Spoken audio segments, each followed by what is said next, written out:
Welcome back. And this morning, there's growing frustration in Israel as Hamas terrorists once again refuse to hand over any list of hostages to be set free as Trump's warning inches closer. Listen. I'll be very available on January 20th, and we'll see. As you know, I gave warning that if these hostages aren't back home by that date, all hell's going to break out. Yeah, Jim Hanson ran counterterrorism operations in the Army Special Forces, and he joins us now. Good morning. Obviously, thank you for your service. Merry Christmas. Happy holidays. When we hear all hell is going to break out over what's happening in Israel, in Gaza, is that a threat that could actually cause change, or are we going to have to find out what that threat means? I think Hamas is going to find out that the Biden administration has been really slow rolling everything Israel has tried to do in their response to the horrific acts of October 7th by Hamas and the ongoing, keeping hostages as a negotiating tool.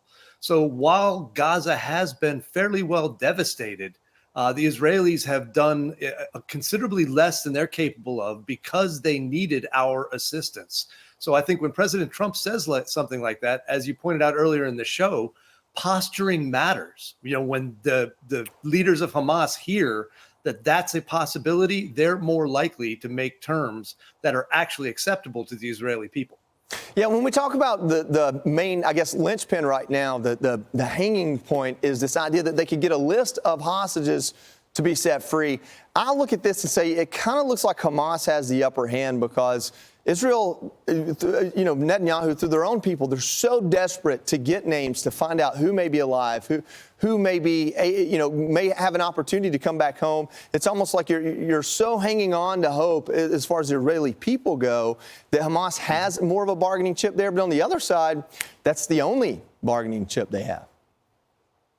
They've got no capabilities left. What they have is that belief, and Israel has shown over the years that they will go to extraordinary lengths to secure the release of prisoners or hostages, or sadly, to get their bodies back if they've already been killed. Yeah. And they don't know specifically and definitively who's alive and who's dead. So this war has been dragging on for a long time because of that, desire by the Israelis to get their people back. And I think Netanyahu's under tremendous pressure, domestically, to do whatever he can to get any remaining living hostages home. I think they'll make some sort of deal. And at the point where they find out who's alive and who's dead, President Trump's words may come into play, and there's hell to pay for whoever's left in the Hamas leadership.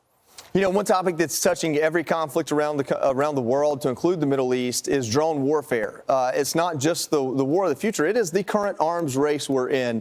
And there's no better way to explain how much we don't understand than to talk about what's happened in New Jersey. So we're being told now that President Biden called the Pentagon on 4 separate occasions and was told by the military that they had found nothing unusual, which is concerning to say the least, considering the timeline of events and how there has been no information come out. What do you make of, one, the president having to call the Pentagon and to do it 4 times and to really get a non-answer from them? Yeah, this is driving, I think, the entire country crazy. At some level, there are drones flying around New Jersey. Whose they are they domestic, U.S. government, state, local law enforcement, maybe federal, law enforcement, surveillance, intelligence, or is it some sort of, external state power? I think that's less likely just because of the provocation level and what it takes to go ahead and do that. It would be a very edging towards a warlike act. But what the problem in my mind that's even worse than that, we have a legitimate fear of drone warfare. Nobody now can trust our government to tell us the truth. I don't think anybody believes that we're getting straight answers. And even Biden, or whoever is operating the Biden puppet at this point, believes the answers they're getting. And so no one can give a definitive answer to the American people about what's happening inside our own country. That's kind of horrifying at a level above even the drone, technology. No, that's a great point. I mean, the same man who sat there and told us the border was closed, the same people who told us that the spy balloon couldn't transmit, are telling us that these drones are no big deal. It kind of makes you believe the opposite. Jim Hanson, thank you for your service, and thanks for joining this morning. I appreciate your expertise.